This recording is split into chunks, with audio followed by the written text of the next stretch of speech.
এখানে যারা গান শুনছো দাঁড়িয়ে বসে, অনেক ইয়াং ছেলেমেয়েরাও আছে, আমার থেকে বয়সে ছোট। আজকে পরিস্থিতির চাপে পড়ে তাদেরও এই গানটা গিলতে হলো। কিন্তু এখানে যারা বয়স্ক মানুষ আছে তাদের কোনো ব্যাপার নেই, তারা এই গান চিরকাল শুনে এসছে। কিন্তু বাচ্চা বাচ্চা ছেলেগুলো মনে হয় যে কি এ উ এ কি নি ন ফ সব কি হচ্ছে। সব জিনিস তো সবাই বোঝে না, না বুঝলেও এই কীর্তনগুলো শুনতে হবে। এই যে তোমরা অঙ্ক পড়ো, অঙ্ক পড়ার মধ্যে, অঙ্ক শাস্ত্রের মধ্যে যা যা অঙ্ক আছে সব আমরা বুঝতে পারি, সব আমাদের বোঝা সম্ভব। এই যে মনে করুন যখন ঠাকুর মশাই মন্ত্র বলে পুজো করার সময়, আপনাদের সবাইকে বলছি, আপনারা যখন ঠাকুর মশাই মন্ত্র বলে পুজো করার সময় সব মন্ত্র আপনি বোঝেন? বোঝেন আপনি মন্ত্র? আপনি তো শুধু মুখস্থ আউড়ে যান, ওম অপবিত্র পবিত্র বা সর্বাবস্থান গতপি বা যশপরিত পুরমরিকা সব আপনি গড় গড় করে বলে গেলেন। বুঝলেন কি কিছু? বুঝলেন না, আপনি হাত জোড় করে বসে থাকলেন। ওই যে বসে থাকলেন ওটাই আপনার শ্রদ্ধা। তাই কীর্তনের বড় গান যদি না বোঝেন চুপচাপ বসে থাকবেন, শুনবেন, চলে যাবেন না। অনেকে কীর্তনের বড় গান ধরলেই তো টোটো ধরে গিয়ে বলে এবার বাড়ি যায় বাবা, ওই তো শুরু করেছে আ ও ইউ কীর্তন।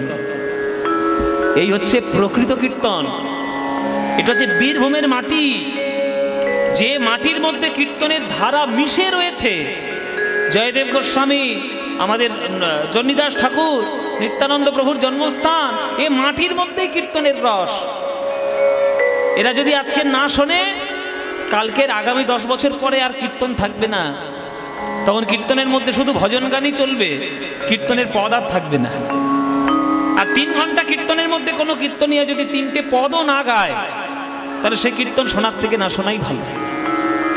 আমরা কীর্তনীয় হিসেবে আমাদের দায়িত্ব যে কীর্তন যখন আসলে দাঁড়িয়েছি, পদ পদাবলী ছাড়া কীর্তন গাইব না।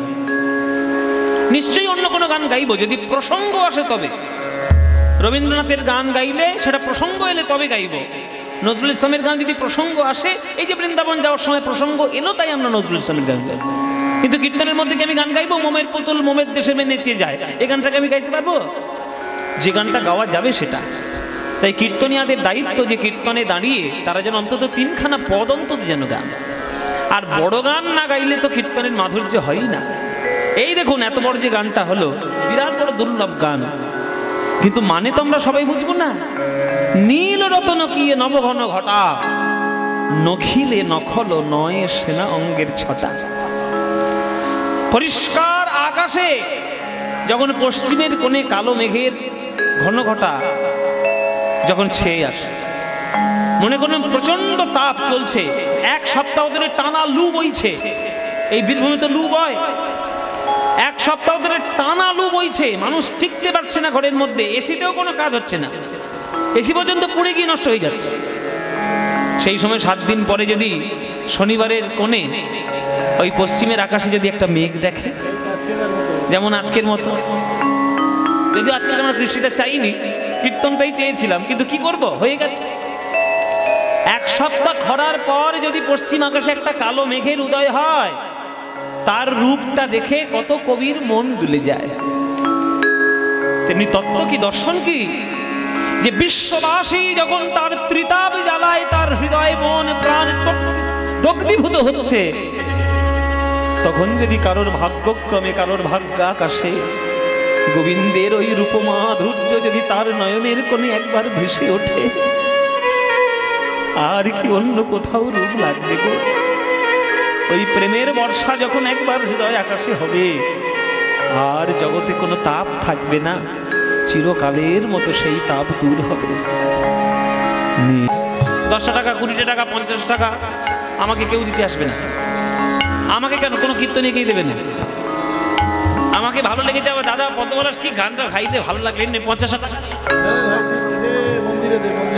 জীবনে দেবেন না। আমার পারিশ্রমিক যেটা, সেটা কর্তৃপক্ষরা জোগাড় যন্ত্রী করে সেটা আমাকে দিয়ে দিই। আবার দর্শকদের কাছ থেকে আঁচল পেতে পেতে টাকা হয়তো এক সময় যখন বুঝতাম না তখন তুলতাম, এটাও স্বীকার করছি, যখন বুঝতাম না তখন তুলতাম, কিন্তু এখন আমি নিই না, আমাকে দেবেন না। আমার 10 টাকা যদি আপনার দেওয়ার ইচ্ছে হয়, আমাকে না দিয়ে দয়া করে কর্তৃপক্ষের ভিক্ষার আঁচলে গিয়ে দেবেন, তারা খুব আনন্দিত হবে। তারা আরো বেশি উৎসাহ পাবে। আমরা অর্থ দিয়ে কোন খাতে খরচা করতে হয় আমরা জানি না। অর্থ দিয়ে আপনি অনর্থ কিনতে পারবেন, পরমার্থও কিনতে পারবেন। কি কিনতে চান সেটা আপনার ব্যাপার। 500 টাকার নোট দিয়ে আপনি একটা মদের বোতল কিনতে পারবেন। যদি 500 টাকা দিয়ে মদের বোতল একটা কেনেন, জানবেন আপনি অনর্থ কিনে নিয়ে এলেন। আর 500 টাকার নোট দিয়ে যদি একটা শ্রীমদ্ ভগবত গীতা কেনেন, জানবেন জীবনের পরমার্থ কিনে নিয়ে এলেন। এখনকার মানুষ কারোর পয়সা নেই এমন কিছু না, হয় কারোর কম কারোর বেশি, কিন্তু কোন খাতে খরচা করতে হয় একবার বিচার করে দেখুন। একটা লোক সারাদিন খাটাখাটনি করছে, তার অর্ধেকের বেশি পয়সা মদ আর বিড়িতে চলে যাচ্ছে, নেশাদ্রব্যে চলে যাচ্ছে। কেন? শিক্ষা নাই। এই শিক্ষাটা নিতে হবে। শুক্রাচার্যের শিক্ষা অনুসারে 100 টাকা যদি তোমার রোজগার হয়, ভালো করে শুনে নাও, আজকের অনেক কথা বলে দিচ্ছি তোমাদের। 100 টাকা যদি কোনো মানুষ রোজ রোজগার করে, 60 টাকা দিয়ে তার সংসার খরচা করতে হয়। 20 টাকা ব্যাংকে গিয়ে জমা দিতে হয়, ব্যাংকের মধ্যে সঞ্চয় রাখতে হয়, কারণ বিপদ আপদে ওই সঞ্চয়ের অর্থ কাজে লাগবে। আর বাকি অবশিষ্ট 20 টাকা দিয়ে জগতের সেবা করতে হয়। কোনো বৃদ্ধাশ্রমে 20 টাকা দিয়ে এসো, কোনো রাস্তার পাশে ভিখারি না খেতে পেয়ে বসে আছে, 20 টাকা দিয়ে দাও। কোন একটা অনাথ ছেলে খেতে পায়নি 3 দিন, ভিক্ষে করে বেড়াচ্ছে, তাকে 20 টাকার খাওয়াও।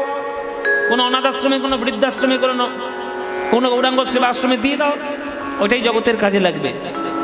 ওই 20 টাকা 20 লক্ষ টাকা হয়ে তোমার জীবনে একদিন না একদিন ফিরে আসবে, যদি তুমি অর্থ সঠিকভাবে ব্যয় করতে না জানো। এই জন্যই আমাদের অর্থ থাকে না ঘরে। এত পয়সা নিয়ে কি করবে বাবা? আরে কি করবো না করবো সেটা আমি জানি। আমার অর্থ আজকের আমার কাছ থেকে অন্যের কারোর কাছে যাচ্ছে, শুধু আমার কাছে জমা হচ্ছে না।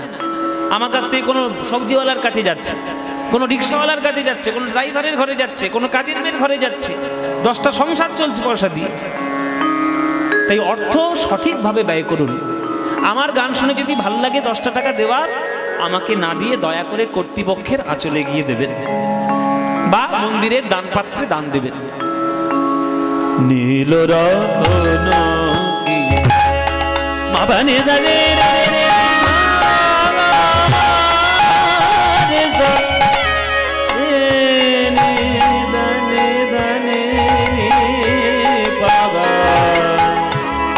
পানি নি পানি নি বা মামা বা মামা বা নি নি বা মা বা নে ধানি দা নে ধানি দা নি ধানি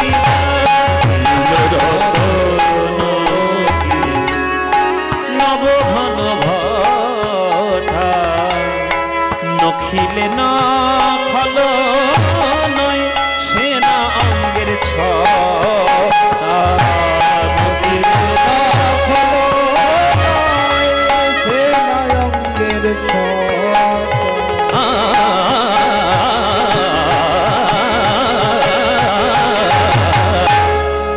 মেঘ হচ্ছে না, মেঘের মতো গান।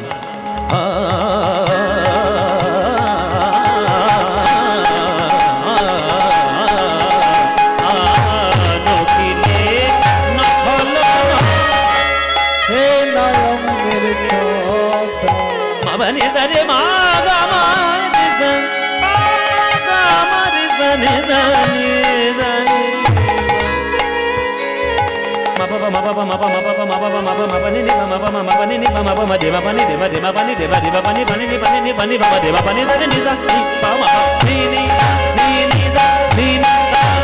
নখিলে না ফল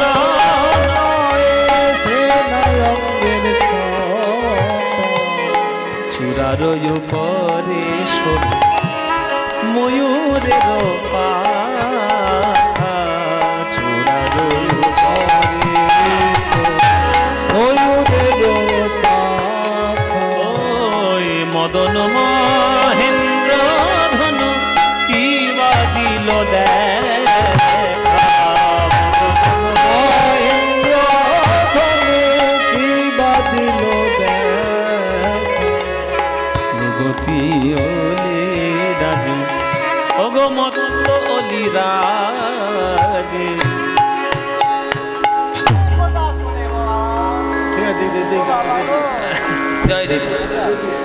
মত্ত অলি রাজে অলক্ষিতে দংশনে যুবতী মাঝে, জলকিতে দংশনে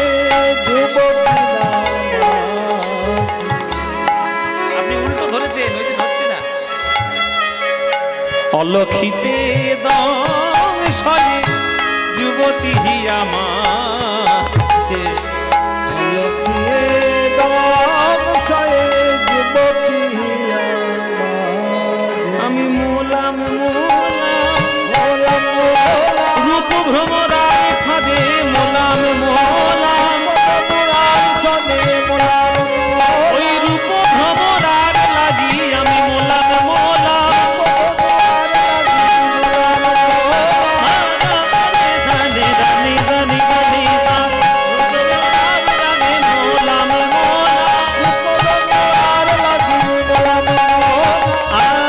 অলক্ষিতে দংশয়ে যুবতী আমাছে,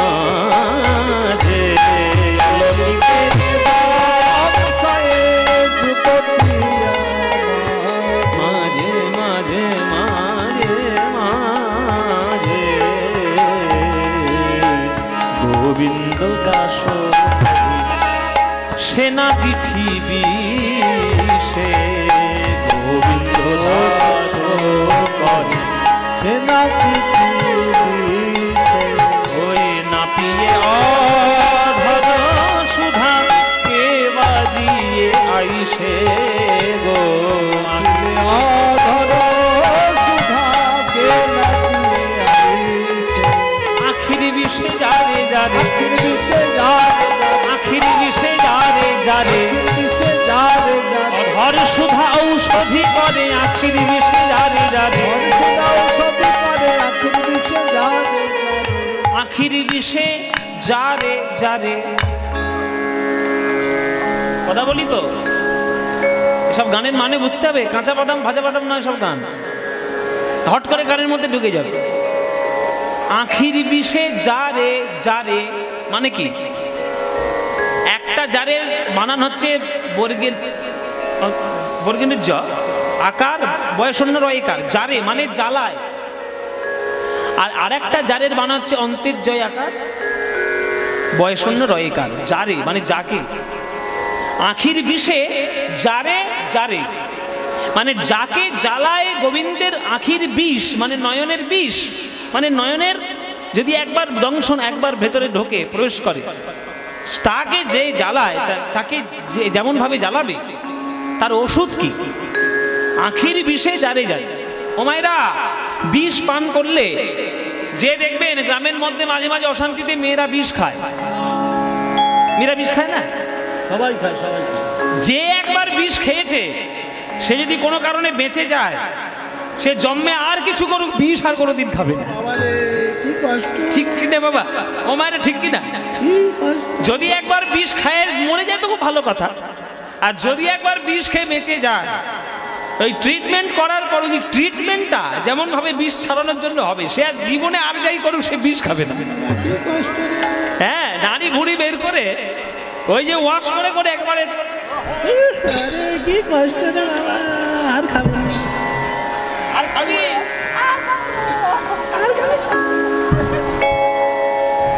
আর খাবে না। তাহলে গোবিন্দের নয়নের বিষ যার হৃদয়ে একেবারে জ্বালা যন্ত্রণা দিয়ে শেষ করেছে, তার ওষুধ কি? ওষুধ আছে? বলে তার তলায় ওষুধ আছে। হ্যাঁ, দেখবেন পদ্ম ফুল তুলতে গেছেন, ভ্রমর আপনাকে কামড়ালো, এই যে ভ্রমর কামড়ালো, এই ভ্রমরের কামড়ের ওষুধ, জ্বালা যন্ত্রণার ওষুধ কিন্তু পদ্ম ফুলের মধ্যেই আছে।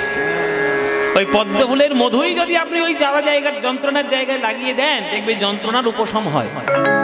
তাহলে গোবিন্দের মুখটা যদি পদ্ম হয় আর তার নয়নটা যদি বিষ হয়, আর তার তলাতেই তার ওষুধের সন্ধান আছে। ওষুধের সন্ধান কি?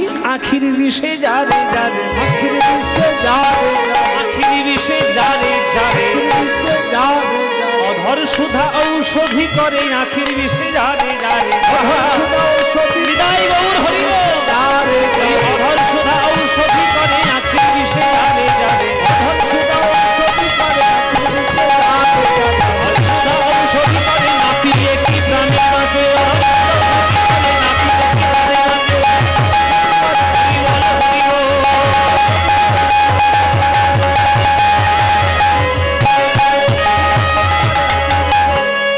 আখির বিষে যারে যারে, নাপিয়ে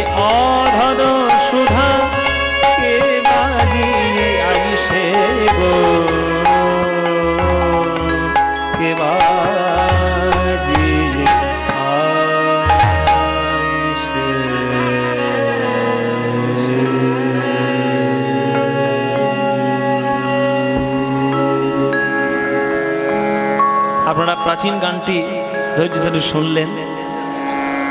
নীল রতন কি নবঘন ঘটা, নখিলে নখল নয় সেনা অঙ্গের ছটা। তাই আজকে আমি গোবিন্দের এই মেঘমল্লার রূপ দর্শন করেছি, যে মেঘ দর্শনে আমার হৃদয় মেঘটায় এত প্রেম বরিশন ধারা হয়েছে যে আমি সামলাতে পারছি না। সেই প্রেমের ধারায় আমার সোনার কলসি ভেসে গেছে যমুনার জলে। আমি কি করে সেই সোনার কলসি খুঁজে পাবো বল? হ্যাঁ, যখন এইভাবে গোবিন্দের রূপের বর্ণনা, রূপের কথা রাধারানী বলছেন, তখন রাধারানীর নাম নিয়ে আমার গোবিন্দ ওই সেই কুঞ্জবনের মাধবীলতার কুঞ্জ থেকে বাঁশি বাজিয়ে দিয়েছে। বাঁশি বাজিয়ে দিয়েছে রাধা রাধা বলে বাঁশি বাজিয়ে দিল আমার গোবিন্দ। রে বাজে ও সখী রে, ওই দেখে আমার মন প্রাণ হরণ করবে বলে রূপের ডালের ফাঁদে পেতে আমার মন হরণ করেছে। এখন আবার দেখ মাধবীলতার কুঞ্জ থেকে বাঁশির ফাঁদ পেতেছে। বাঁশির ফাঁদ পেতেছে কৃষ্ণ। যমুনার ঘাটে রূপের ফাঁদ পেতেছিল, এখন আবার বাঁশির ফাঁদ পেতেছে।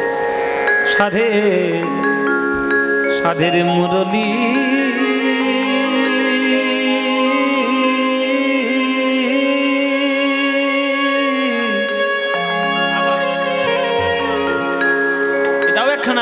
প্রাচীন গান। সাধের মুরলী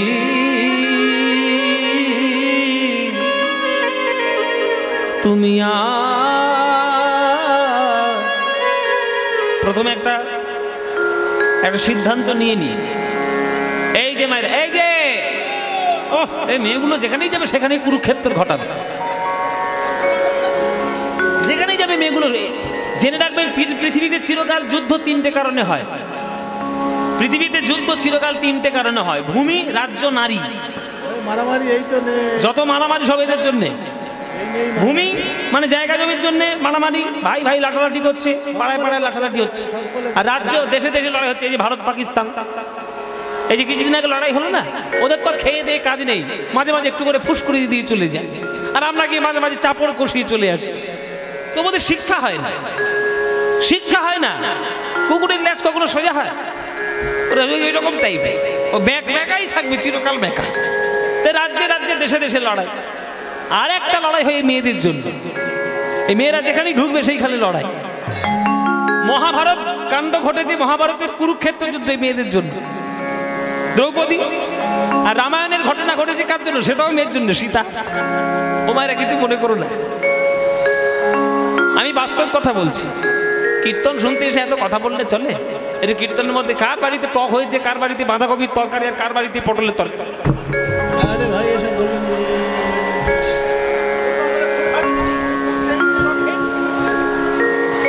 এসব গল্প করলে হবে? শুনে রাখুন, আপনারা যখন বৃন্দাবনে যাবেন, মনে করুন আপনি বৃন্দাবনে কোনো আশ্রমে গিয়ে শুয়ে রয়েছেন, শয়নে আছেন, এই রাত 12টা কিংবা 1টা এরকম সময় হঠাৎ করে শুনতে পাচ্ছেন কেউ যেন আশেপাশে বাঁশি বাজাচ্ছে। বলো মায়েরা, তোমার ঘুম হবে? আর মনে মনে জাগবে না এত রাত্রে কে বাঁশি বাজাচ্ছে বৃন্দাবনে? কে বাজাবে? কে বাজায়? কৃষ্ণ।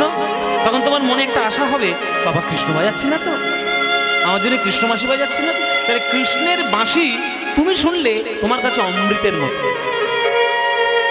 কিন্তু কৃষ্ণের বাঁশি রাধারানী তো রোজ শোনে, তাই রাধারানীর কাছে বিষের মতো। ওই বাঁশি শুনেই তো সব কিছু সর্বনাশ হয়ে গেছে রাধারানী। তাই রাধারানী বলছেন, সাধের মুরলী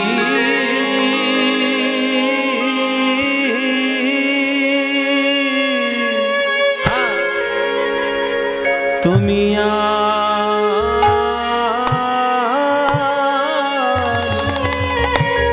রাধার নাম ধরে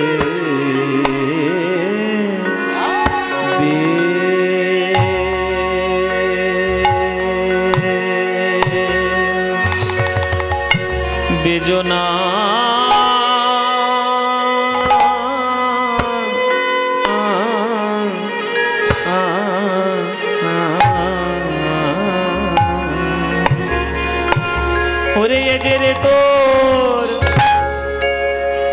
বিষম সন্ধান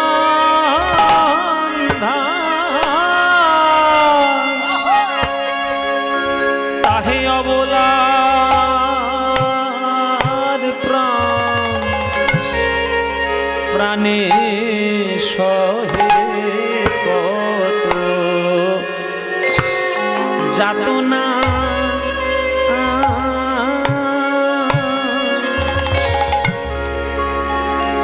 তুমি থাকো শ্যামের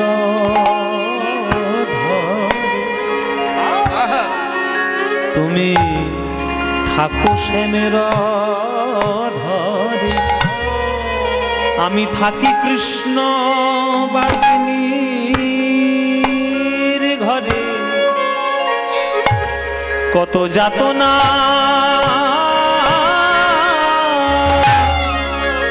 এই অন্তরে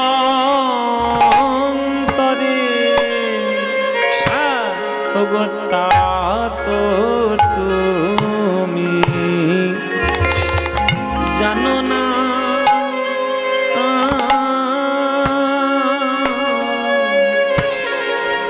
আমার শ্রবণের রন্ধ্র মাতাইলি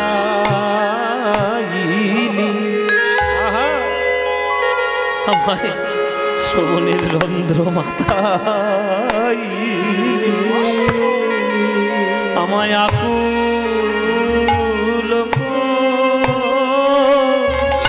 করিলি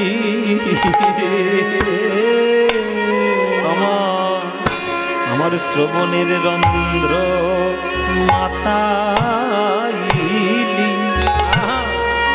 আমায় আকুল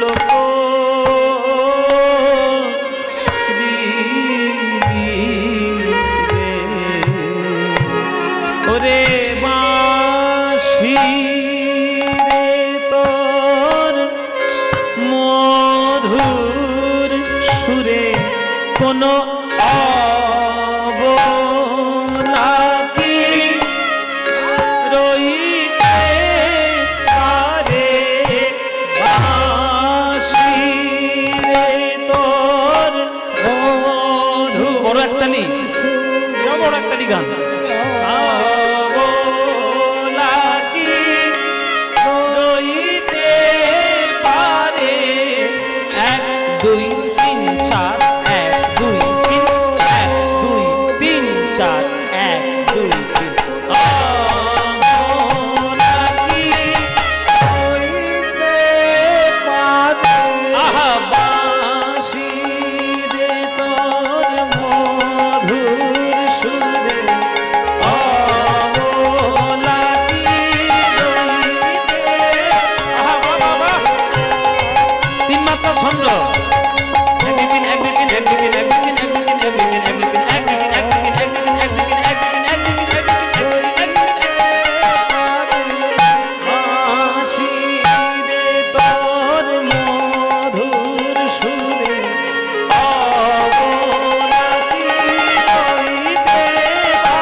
তুমি আর রাধার নাম ধরে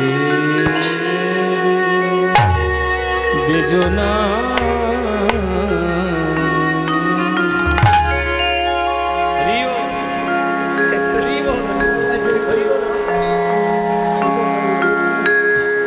আপনারা সবাই এনাকে চেনেন, নতুন করে এনার পরিচয় তো আপনারা জানতে হবে না। আমার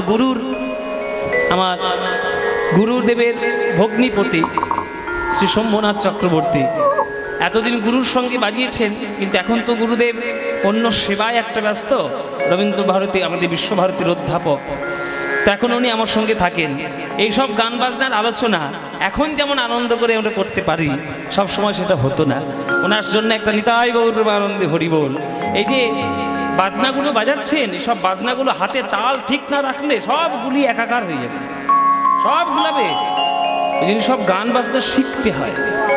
সব আড়ে আড়ে সব যাচ্ছে, 3 বাজাচ্ছে 4 বাজাচ্ছে, আমাকে হাতে ধরে রাখতে হচ্ছে তাল, তবেই গান থাকবে। এগুলো শিক্ষার ব্যাপার, এগুলো মুখে মুখে শুনে মেনে মেনে দেওয়া যাবে না, এগুলো শিখতে হবে, চর্চা করতে হবে। ওরে ও ডাকাতের মুরলি কি বলি তোমার, ওরে ও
শুরু হয়েছে ফের। গোপী মনোচোরার চারুচন্দ্রা ধরে থাকো, বলছে গোবিন্দের এই যে বাঁশি, তার যে সুর, সেই সুরটা কেমন না বাঁকা বানের মতো। বাঁকা বান কেমন? সোজা একটা তীরে সূচ আর তার তলায় বড়শির মতো বাঁকা, একে বলা হয় শেল। এর উপকারিতা কি? বলে এটা বুকের মধ্যে ঢুকেও যাবে কিন্তু আর বের করা যাবে না। ওই বড়শির মতো আটকে গেলে আর বের করা যাবে না। যদি টেনে হিঁচড়ে বের করতে যাও একবার হৃৎপিণ্ড ছিঁড়ে বেরোবে, তাই একে শেল বলে। গোবিন্দের নয়নের বাঁকা চাহনিটাও শেলের মতো, যার হৃদয়ে একবার প্রবেশ করবে সে তো করবেই, কিন্তু আর টেনে কখনো বের করা যাবে না, বের করতে গেলেই মরবে। তাই বলছে গোপী মনোচোরার চারুচন্দ্রা ধরে থাকো, গোপী মনোচোরার চারুচন্দ্রা ধরে থাকো। সময় অসময় জানো না বাঁশি, সময় অসময় জানো না বাঁশি, সময় অসময় জানো না বাঁশি, সময় অসময় জানো না বাঁশি। রাধার নাম ধরে কেন ডাকিছ, রাধার নাম ধরে কেন ডাকিছ, নাম ধরে কেন ডাকিছ, রাধার নাম ধরে কেন ডাকিছ, রাধার নাম ধরে ঘুমন্ত বাঘিনী রে। আস্তে। অধর মানে কি মায়েরা? অধর মানে কি? ঠোঁট। কোন ঠোঁট? কোন ঠোঁটটাকে অধর বলা হয়? উপরে, উপরের ঠোঁটটার নাম কি? ওষ্ঠ। আর নিচের ঠোঁটের নাম অধর। তাহলে গোবিন্দ বাঁশি যখন বাজান তখন কোন ঠোঁটে বাজান, উপরে না নিচে? নিচে। তাহলে নিচে যে ঠোঁটে বাঁশি বাজান তাহলে ওই ঠোঁটের দাম সব থেকে বেশি। ওই অধর সুধা যেখানে ঝরে ঝরে পড়ছে ওইটাই আমাদের হৃদয়ের মধ্যে যে রঞ্জন করছে, এটার অন্য কোথাও সম্ভব? তাই গোপী মনোচোরার চারু চন্দ্রাধর, সাংঘাতিক শব্দ, চারু চন্দ্রাধর, সেখানে থাকো। গোপী মন চোরার চারু চন্দ্রাধরে থাকো, সময় অসময় জানো না বাসি, নাম ধরে কেন ডাকি ছোড়া, নাম ধরে কেন ডাকি ছোড়া, নাম ধরে কেন ডাকি ছোড়া। ঘুমন্ত পাখিনী রে কেন জাগাইছ, বাঘিনী রে কেন জাগাইছ, ঘুমন্ত বাঘিনী রে কেন জাগাইছ, বাঘিনী রে কথা কহিতে কহিতে প্যারি, কথা কহিতে কহিতে প্যারি, আমার জ্ঞান দাস গেল বিছুরি রে, আমার জ্ঞান দাস গেল বিছুরি, সব ভুলে গেল জ্ঞান দাস, সব ভুলে গেল জ্ঞান দাস, সব ভুলে গেল জ্ঞান দাস, সব ভুলে গেল, সব ভুলে গেল জ্ঞান দাস, গেল বিছুরি রে, জ্ঞান দাস গেল বিছুরি, আমার জ্ঞান দাস গেল বিছুরি। এই জ্ঞানদাসের পদ আপনাদের কাছেই বাড়ি কান্দ্রা, কান্দ্রা এই যে একটুখানি হরিসাগর থেকে একটুখানি গেলেই কান্দ্রা, সেই কান্দ্রার জ্ঞানদাসের লেখা পদে সেই পদ আমরা সাধন করলাম। মোহন মুরলী কুঞ্জে বাজে, ওই মোহন মুরলী কুঞ্জে বাজে, ওরে বাজে ওই দেখো বাজে, ওই বাজে ওই বাজে, ওই দেখো বাজে, ওই বাজে ওই মোহন মুরলী কুঞ্জে বাজে, ওই মোহন মুরলী কুঞ্জে বাজে,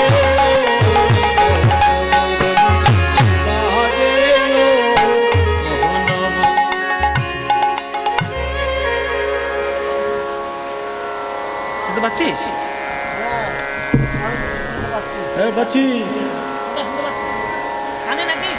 হ্যাঁ কানে কানে কানে। এই তুই শুনতে পাচ্ছিস?